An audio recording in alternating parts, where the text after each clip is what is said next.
This Torah class is brought to you by TorahAnytime.com. Okay, good evening everyone. Shalom Aleichem, Baruchim Habayim. We continue in the Iggeres HaGra. And the Gra mentions that one should not be jealous of this world. This world is completely empty. It's an illusion. It was and it no longer will be. It was there last night and then it dissipates. All the pleasures of this world are fleeting. And even at the time you're experiencing it, it's empty. It's not just, well, the experience passes so fast, so it's not worth it.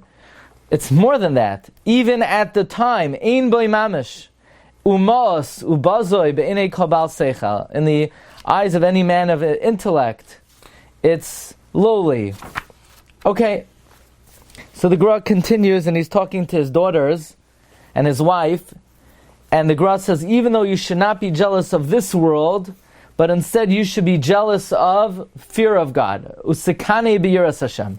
You should be jealous of the fear of God. In other words, you would think it's not good to be jealous about anything. The Gra says, no.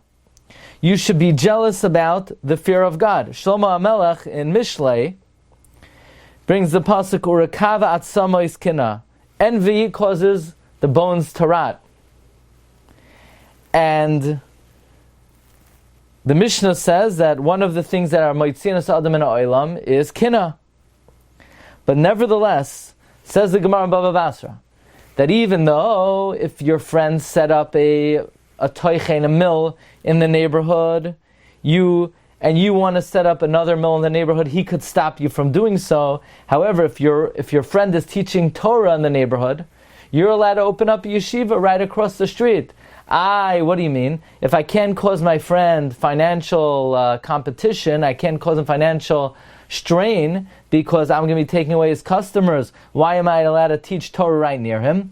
Says the Gemara, because kenas soifrim tarbe chachma. It's a halachic principle that the more competition, the better job everyone will do. So that means when it comes to ruchnios, the Torah allows jealousy.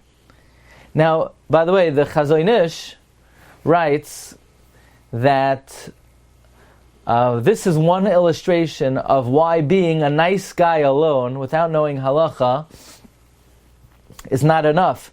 Because if a person views things from just a point of view of being nice, one would say, well, if there's a yeshiva or if there's a shul, and someone opens up a yeshiva across the street or a shul across the street, that's not right, it's not nice, it's not good manners. But according to the Torah, not only is it nice, it's recommended. So it's not enough to have a viewpoint based on midos. One also has to make sure that their opinion is rooted in knowledge of halacha.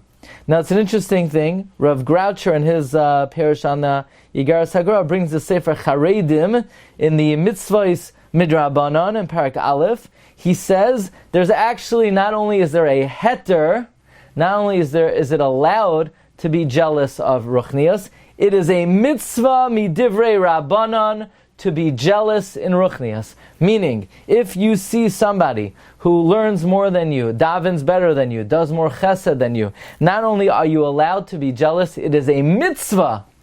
You're doing a good deed by being jealous. The pasuk says, Al yekane libcha b'chatoim. Your heart should not be jealous of sinners, ki im biyiras Hashem kol hayom. Instead, you should be jealous of the fear of God. In other words, if you see, even the Arch HaSadikim says, a wicked person, but he has one good quality that you don't have, not only are you allowed to be jealous, you should be jealous.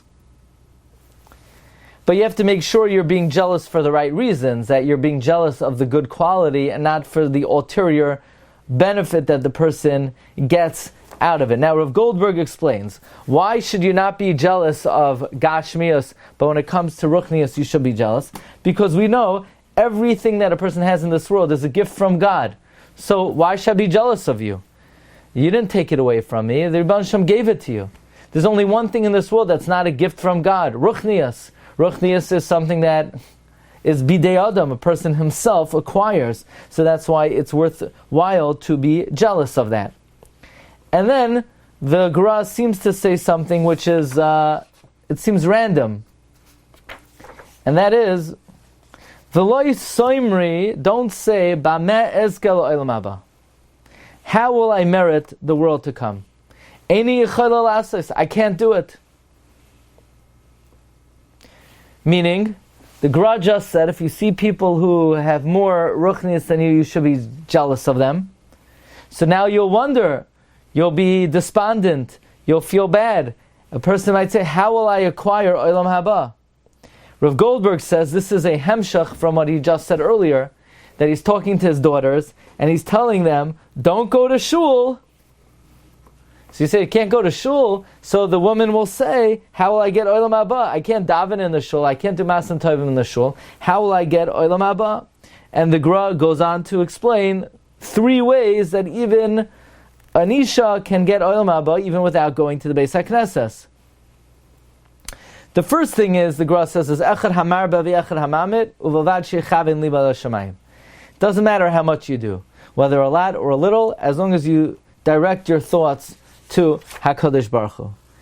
And now the Gra says sort of 3 ways to acquire olam haba. Number 1, the little that you do, even if it's not a lot, and even if you don't go to shul, as the Gra warned against the dangers for a woman to attend the Beis HaKnesses, still echad hamarba v'echad hamamid. Number 2, and here the Gra advances a halachic ruling, and it seems to be somewhat of a strict halachic ruling, but this appears to be the opinion of the Gra based on the Rambam, and that is Ulaman Hashem shetifroish es hachomesh kasher tzivisicha. For the sake of God, you need to separate 1/5 of your earnings for tzedakah.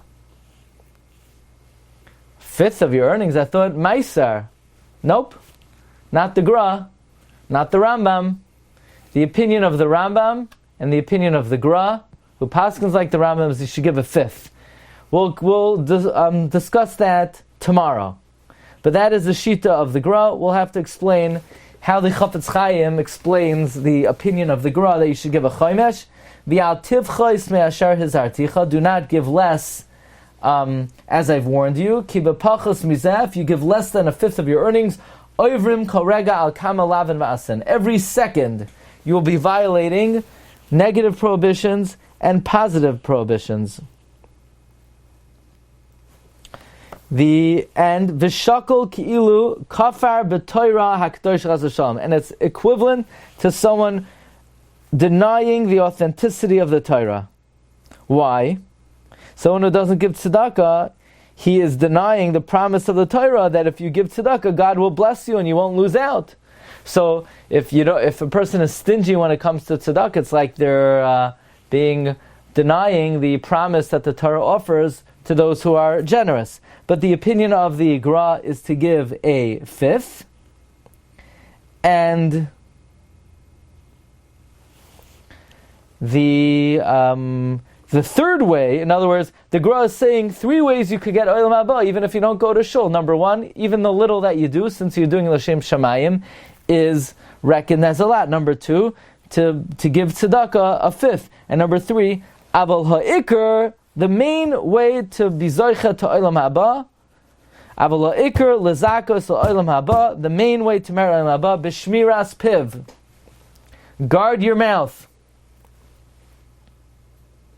V'zehu yoiser mikol ha'toira v'hamasim. This is more than all the learning that you do and all the actions that you do. Ve'elu nikro nashim sha'ananois. And by guarding your mouth, you attain the title of being considered a tranquil woman.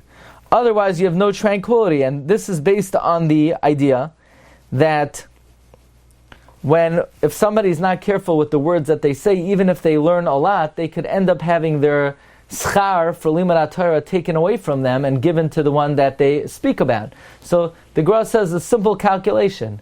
You're better off learning a little bit and being careful with what you say than learning a lot and not being careful with what you say. Because you could learn a lot, but if you're not careful with your diburim, you could lose it.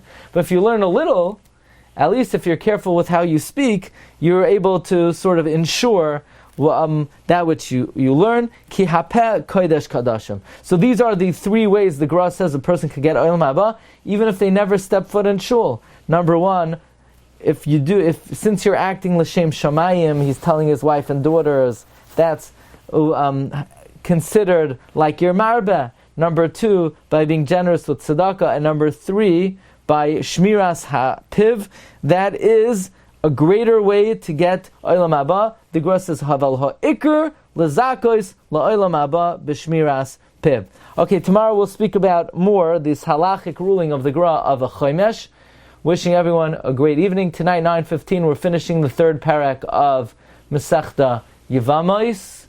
Tomorrow is Tuesday. Have a great Tuesday. And Bez Hashem, see you tomorrow 5:30. Bracha v'atzlacha v'chol tov. Be well. Bye-bye.